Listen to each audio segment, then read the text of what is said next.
Dans cette séquence dédiée à Flash, nous allons voir deux notions.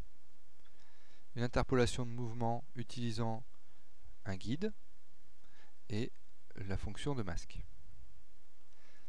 Alors ici, dans ma séquence, j'ai importé une photo qui va servir de fond et dans la bibliothèque, j'ai au préalable créé un symbole graphique qui représente un cercle.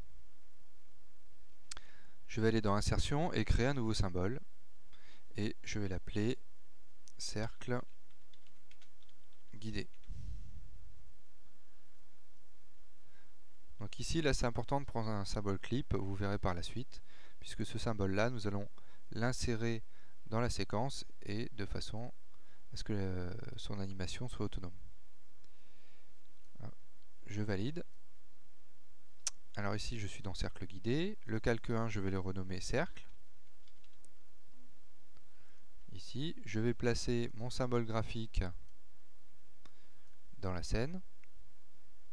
Et en cliquant ici sur cette petite icône, je vais demander ajouter un guide de mouvement. Donc c'est un calque qui se place au-dessus du calque cercle. Et dans ce calque ici, sur l'image 1, je vais dessiner à l'aide du crayon, je vais tracer ici le guide de mouvement. Voilà. Donc ici, je vais sélectionner mon cercle en prenant ici le petit rond qu'on voit ici qui s'active et le glisser sur le guide ici, et on sent qu'avec le magnétisme, il s'accroche. Je vais me placer en image 20.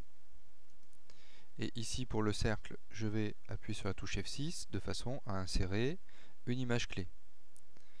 Et en image 20 ici pour le cercle, F5, de façon à ce que l'on ait ici la même image de 1 jusqu'à 20.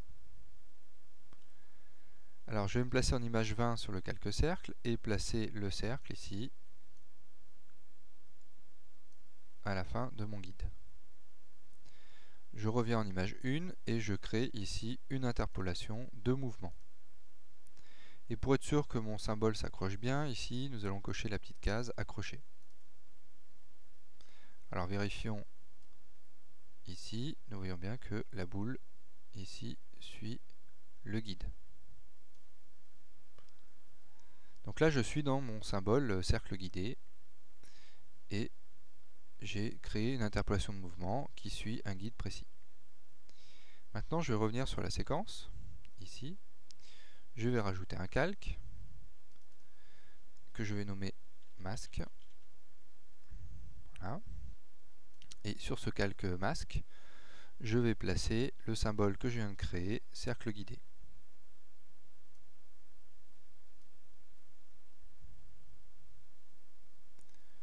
Voilà. Donc là je vais le placer par exemple ici.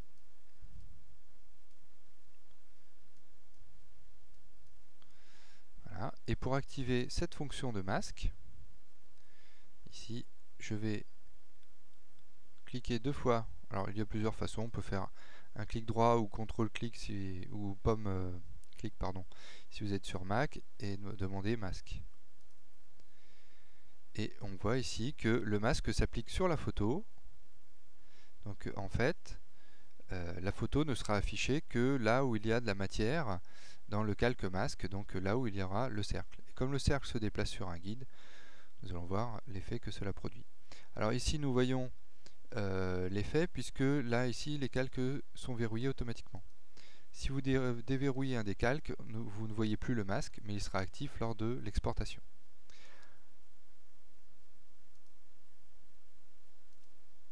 Voilà, alors on peut laisser verrouiller ou déverrouiller, peu importe. Et on va tester l'animation.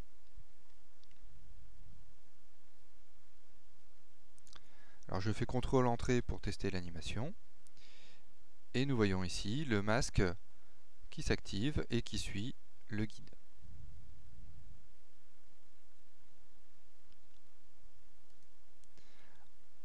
Alors pourquoi avoir créé au préalable ce symbole ici, cercle guidé? Eh bien pour plusieurs raisons. Déjà la première, c'est que on ne peut pas cumuler à la fois un calque qui est guidé, qui prend un guide et qui soit lui-même aussi un masque. Il ne peut pas avoir ces deux fonctions.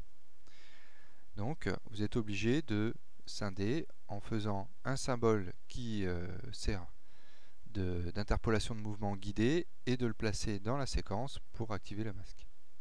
Et la deuxième chose, c'est toujours très intéressant de travailler avec les symboles tout préparés. Et une fois que tous vos symboles sont préparés, on les place dans la scène finale, et ce qui réduit grandement le nombre d'images et ce qui simplifie beaucoup l'animation. C'est-à-dire que l'animation est hiérarchisée.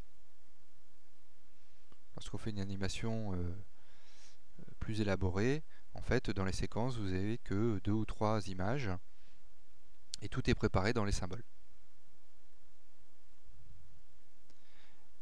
Et j'insiste sur le fait que nous avons créé un symbole clip, ce qui fait que lorsque